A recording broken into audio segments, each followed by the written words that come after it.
As some workers return to the Anchor glass plant in Henryetta, many in the city tonight are asking what's next. News on 6's Justin Schreier is on the scene in Henryetta with why that plant means so much for the town. Justin?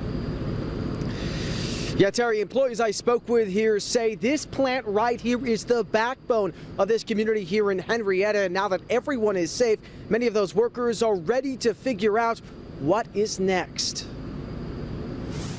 Henryetta Mayor Jennifer Clayson says she remembers the first thought that ran through her mind. First off was my brother's working, my nephew working, lots of friends working, lots of family members that are out there. When she heard about the explosion and fire at the Anchor glass plant, the mayor says seeing the flames shooting up into the sky was scary. You see flames shooting out, you see what looks like a volcano basically shooting up into the sky. No one was injured, but now the task turns to assessing the damage, an important task for a company that means so much for the local economy.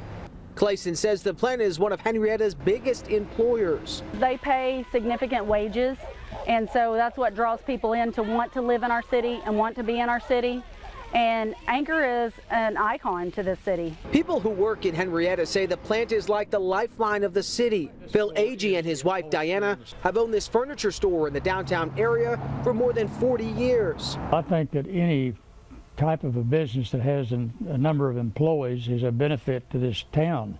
I mean, we've lost a lot of things here in the past, and to lose another factory like that would be a terrible happening. In the meantime, the company says it expects some production to resume in the next day or two and says they intend to restore the plant to full capacity as soon as possible. Now, the mayor will be taking a tour tomorrow here to assess the damage and to see what's next. That is expected to get underway tomorrow morning. Live on the scene on the story in Henryetta, Justin Schreier, News on 6.